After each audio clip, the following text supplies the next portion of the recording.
Ya kwanza, first of all, tumemkaribisha His Excellency the President. Tunakukaribisha sana Baba Mtukufu Rais of the Republic of Kenya. Rais wa Jamhuri ya Kenya. Na viongozi wote. And all the leaders. Muwe huru katika kanisa letu hii.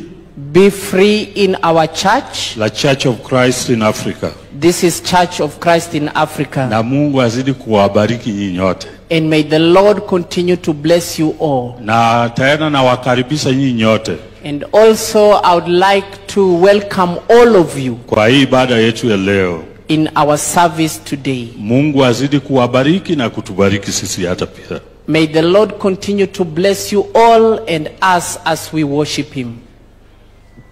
Niko na furaha kubwa. I have very great joy kuwa nanyi hapa. For us to have you all here. Kwa sababu leo ni siku maalum ambayo Mungu mwenyewe ametuandalia. Because this is the special day that the Lord Himself did for us. Ili tuwe hapa kama jamii moja. So that we can be here as one family. Wakati nilipata taarifa ya kwamba tutakaa hapa na tutasali pamoja na viongozi wetu. When I received information that we shall worship together with our leaders, nilimuuliza Mungu, I asked God, leo nitasema nini mbele ya watu? What shall I say today before your people? Na akanionyesha. And He showed me. Na leo pia tulikuwa na siku nzuri kwa sababu tulikuwa tunamkaribisha huyu mwenye ni mkalimali wangu. And today was a special day for us because we were ordaining the one who is translating for me kuwa archdeacon, to be archdeacon in the church. Mungu azidi kukubariki.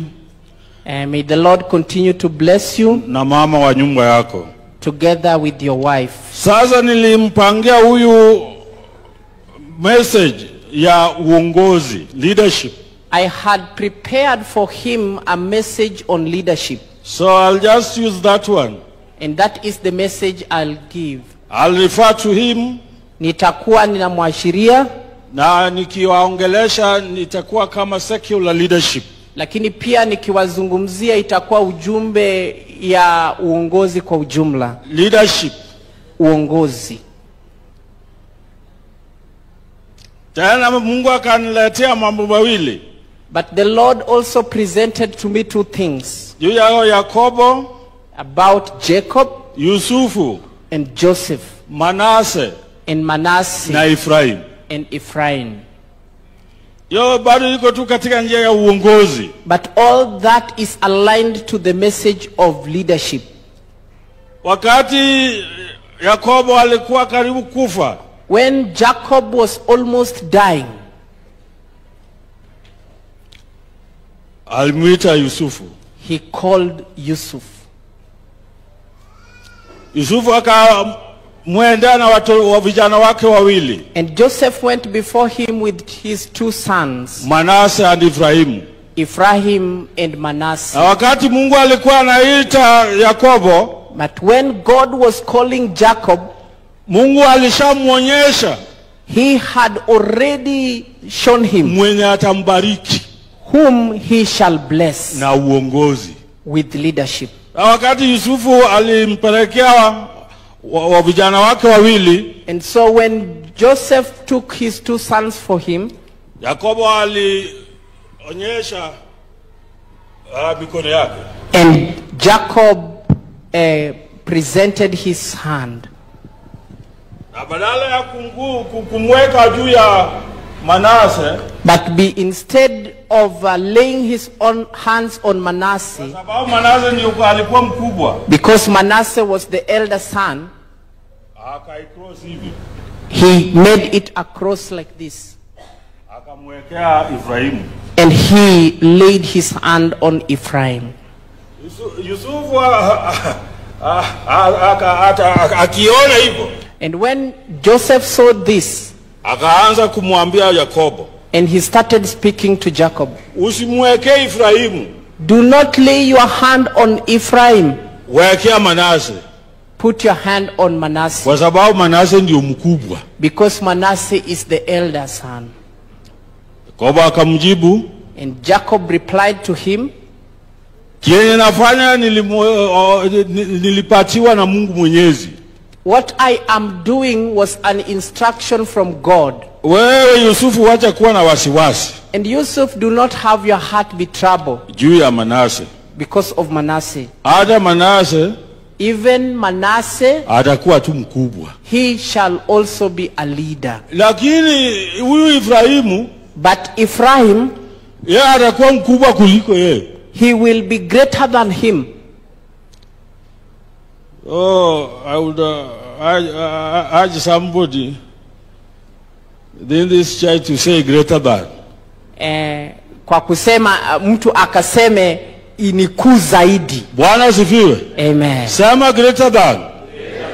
Na unajua hii mambo ya greater than hakuna mtu mwenye anajua, ni Mungu peke yake ndiye anajua. You know this issue about greater than, nobody knows about it well except God himself. He can decide to take anything Anaweza kuamua kuchukua chochote to make great na akalifanya with a reason.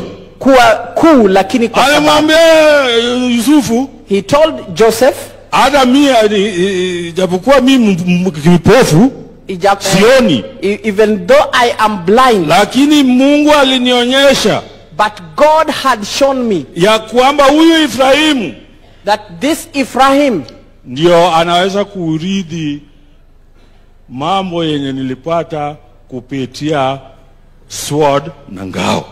and he is the one that can be able to maintain all that I received through In sword between and your sons, and between these two sons of yours, it is only Ephraim. ni Ephraim too. Sasa hata huyu mwenye unampenda So the one that you seem to love, atakuwa mkubwa, he will also be great. lakini mwenye atakuwa mkubwa kabisa But the one who will be greatest ni Efraimu. is Ephraim. Yeye ndio Mungu alinipatia niwaambie, That is what God told me to come and tell na you, nimwambie huyu hata huyu. and also to tell Archdeacon. Even we spiritual leaders, Lakini hata sisi viongozi wa kiroho we have different calibers tuna matabaka mbalimbali, with different gifts, lakini na vipawa pia but it tofauti, is only God who dictates. lakini ni Mungu ndiye anayeongoza. When I come to secular leadership, Lakini pia nikizungumzia uongozi wa it kitaifa, is only God who dictates, who leads. ni Mungu ndiye anayetambua na kutaja anayeongoza. Hata sisi huwa tunang'ang'anianga uongozi Even us who try to struggle for leadership, ya, lakini Mungu ndio atachagua ni nani ataongoza. but it is the Lord who decides and chooses who to lead. We are equal, Sote tuko sawa, but one must be more equal than others. lakini kuna yule ambaye lazima awe zaidi.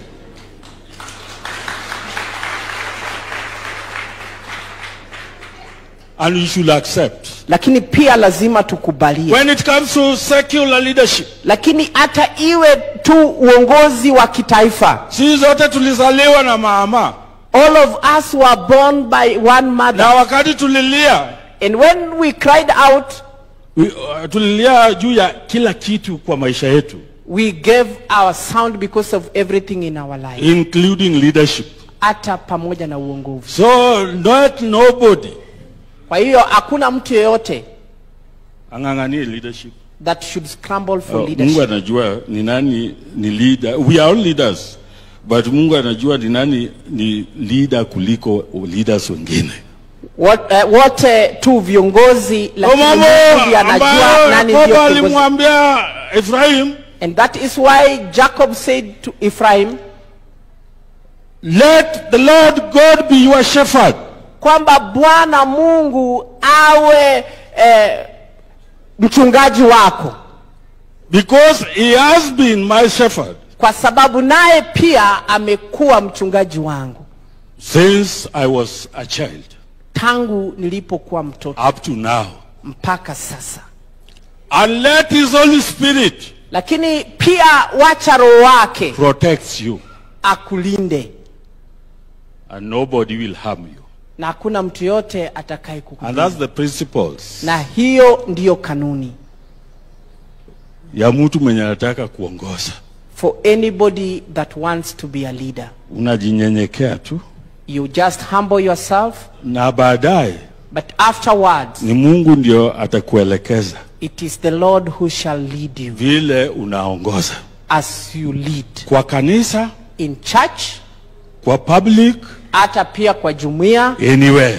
na pia kila mahali. Leadership comes from God. Uongozi unatoka kwa Mungu.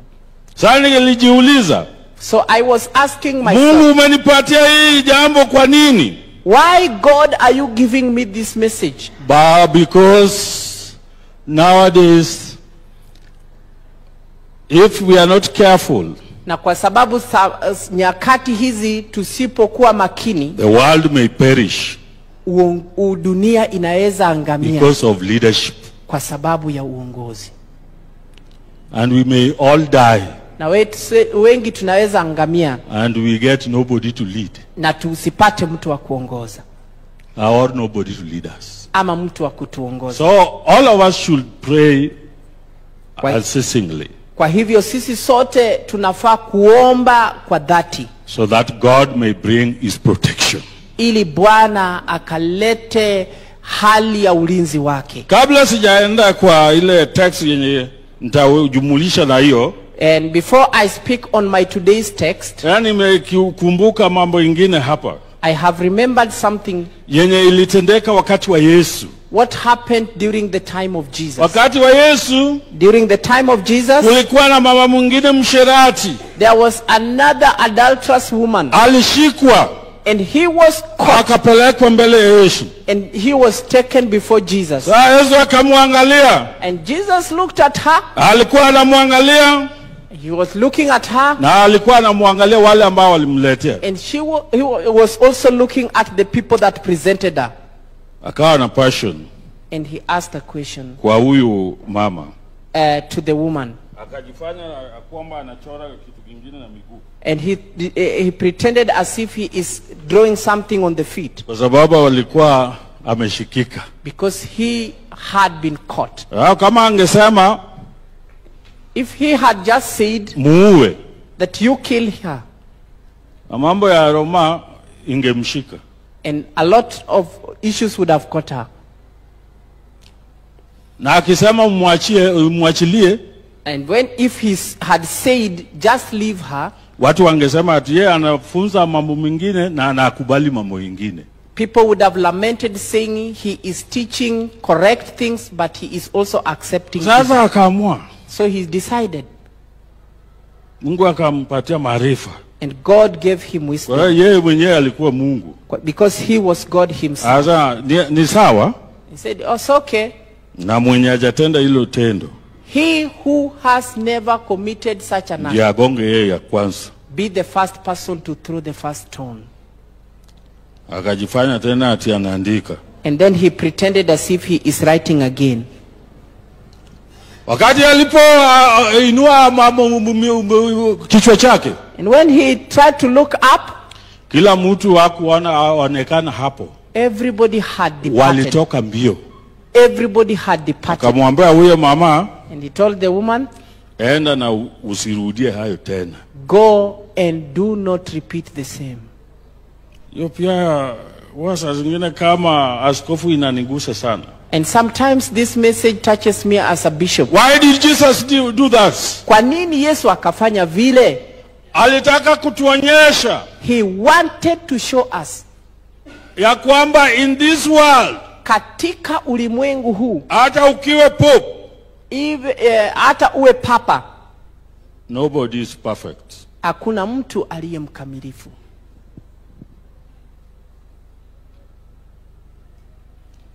Nobody in this world Hakuna mtu aliye mkamilifu. is perfect. Hakuna mtu aliye mkamilifu. So we should learn Kwa hivyo sote tunafaa kujifunza to be more compassionate ili tuwe watu wa huruma kwa wengine wherever we are. mahali popote tulipo. Hata ukiwa kiongozi kama mimi, Even if you are a leader like me, be compassionate with others. uwe mtu wa kuwa na huruma kwa Learn to watu. have some compassion. Ujaribu ujifunze kuwa na huruma. Because you may be perfect in another area, Kwa sababu unaweza kukuwa mkamilifu kwa njia while another fulani, area you are so weak. lakini katika njia nyingine wewe una upungufu. Christ himself wanted Lakini Kristo mwenyewe alitaka ya kwamba tunainuana. that we lift up one If another. I'm weak somewhere, Kama mimi nina unyonge mahali, you lift me. wewe I unaniinua. lift you. Nami pia In ninakuinua. Kijaluo, Katika lugha ya Kijaluo we say tena tateni. tunasema ushikilie nami nikushikilie. Bwana asifiwe. Amen. I love, at times I always watch TV. Wakati mwingine huaga ninaangalia televisheni. Now after watching TV, Na nikiangalia runinga, I do relate what is happening in TV waga ninajaribu kulinganisha kinachofanyika and kwa what is happening practically in the church. na kile kinachofanyika katika kanisa. Hata leo watu watatoa sadaka. And today people shall give offering. Na baada ya kutoa sadaka, And after giving offering, kila mtu hawezi kuhesabu hiyo sadaka. not everybody is able to be counting the offering. Ni wachache ambao wataenda kuhesabu hiyo sadaka. It is just a few people that will go to do the Na counting. wachache ndio wataamua itafanyika namna gani. But also few people will decide how it shall be used. So at times hii mambo ya corruption, Mara nyingi sana tu mambo ya ufisadi. ukiwa nje ya kiti, If you are out of the seat, you will talk more about corruption. utakuwa unaizungumzia sana. But ukiwa ndani, But when you are on the seat, ni shida kuongea. it is very difficult to talk.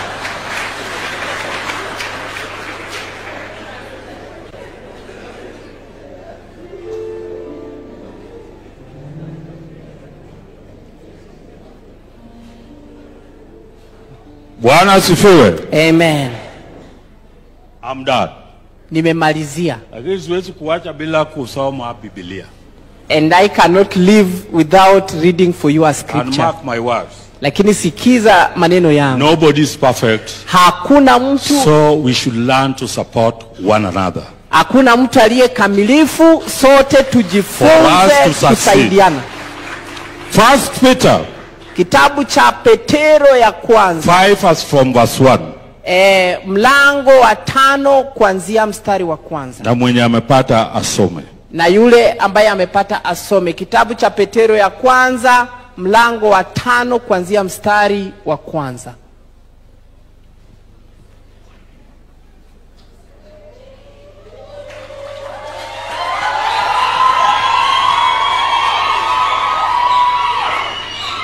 Karibu.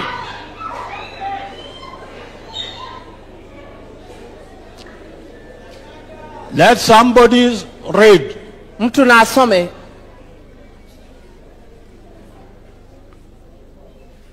Petero wa kwanza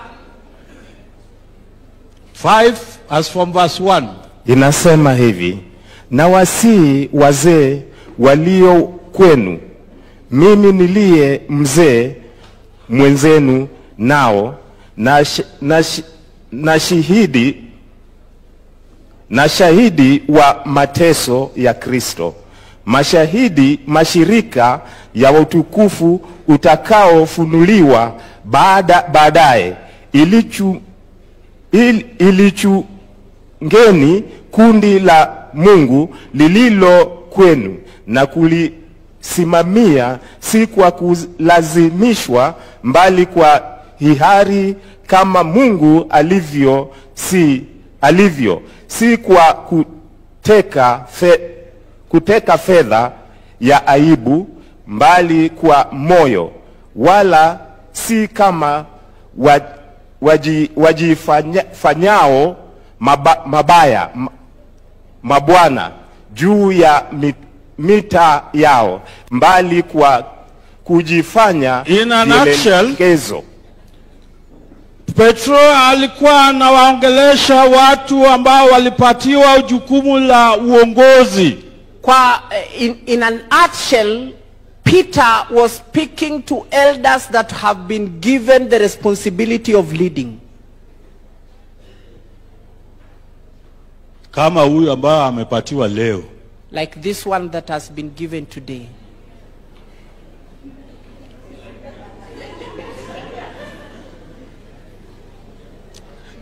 Lichungweni lile kundi ambao umepatiwa. Shepherd the flock that you have been given. Vilivyo. In the right way. Mukijua ya kwamba knowing kuna chief shepherd. Kwamba kuna yule mchungaji aliye mkuu ambaye anawaongoza. Who is leading all of you. Sasa waongoze tu kulingana na matakwa ya yule chief. You should lead the flock according to the desires of the chief shepherd. Sasa itakubidi ujinyenyekee mbele ya hao. That will make you to humble yourself before them. And mbele pia ya yule chief shepherd. Lakini also before the chief shepherd. Na kwa unyenyekevu. And in that humility, you will come to know everything. Utakuja kufahamu kila kitu. Now without that, lakini pasipo na yale, you will come to know nothing. Hautakuja kufahamu chochote. In your leadership.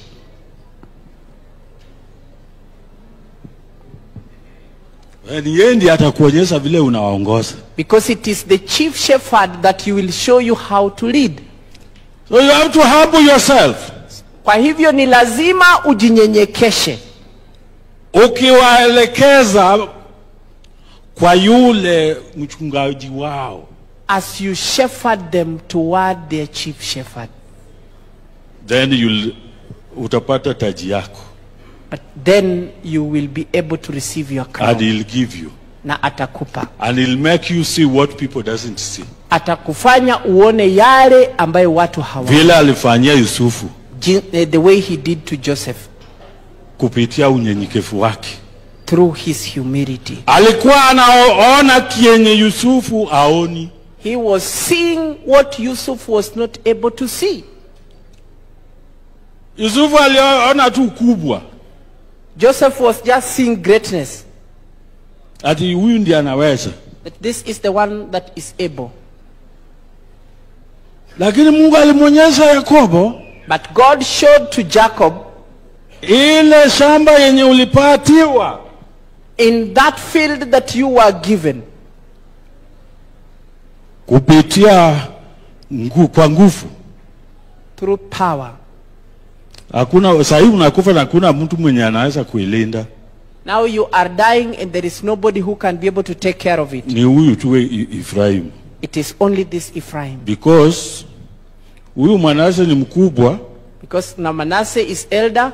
Na is not qualified. Lakini hana zile sifa. Huyu mdogo ndio ako qualified. Na yule aliye mdogo ndiye anayo sifa.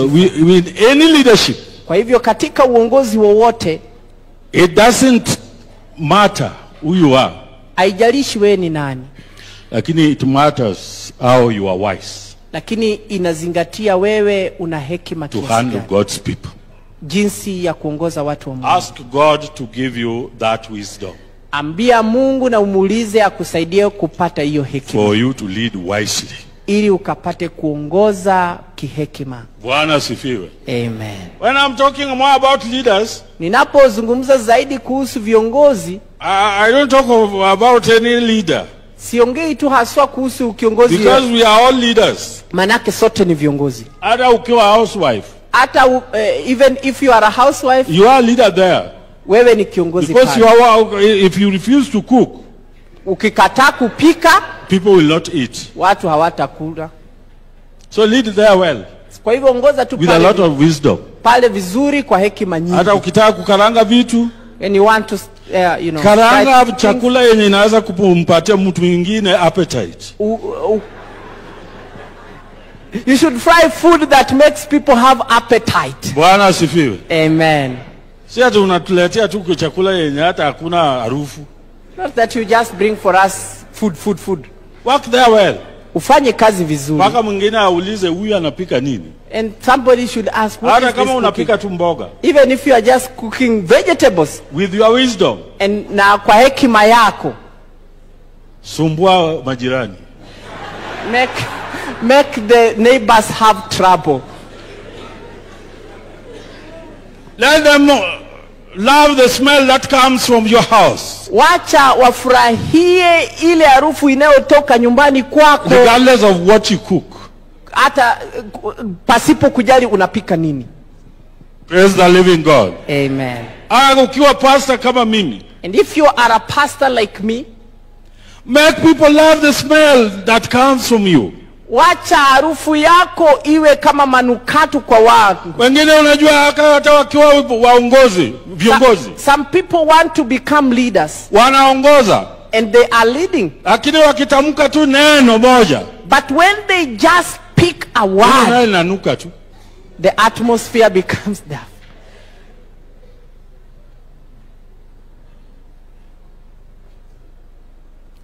Kuna moja hata kama hawezi kufanya kila kitu akisema mimi nitafanya hii, kila mtu anaamini. And if someone speaks and he just says I will do this, everybody believes. Because of the approach. Kwa sababu ya jinsi anavyowaendea.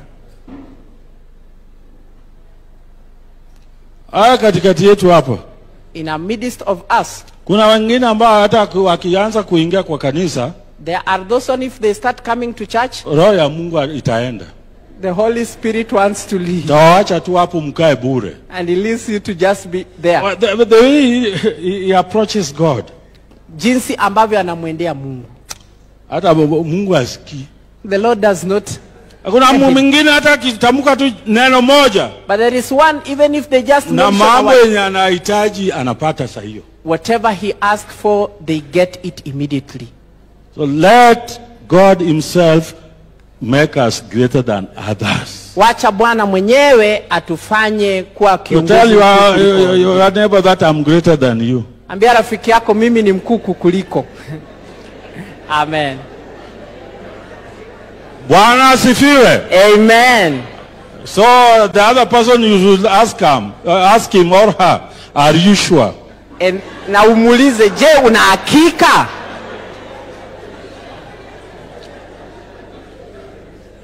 Nimemaliza. I have finished. Mlichunge sana wale ambao wako chini yenu. Be very careful to take care of those who are your flock. You do that with humility. Kwa nini inatakikana sisi tujinyenyekee? Why are we supposed to humble ourselves? Uongozi is accompanied with matusi. In leadership there is insults.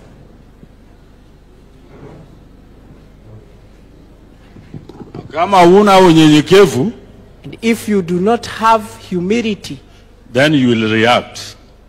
Utakuwa mtu wa kujibishana. Immediately you react. Na ukijibishana, you fail. Unaanza kukosea. Kama uko na unyenyekevu, but if you are humble, utajinyenyekea. You will humble yourself. Na Mungu mwenyewe atainua. But the Lord himself atakuinua, na akikuinua, and when he lifts you up, hakuna mtu mwenye atakuweka tena chini. There is nobody na Mungu awabariki. That will be able to put you na down. Tusimame. Let us stand up.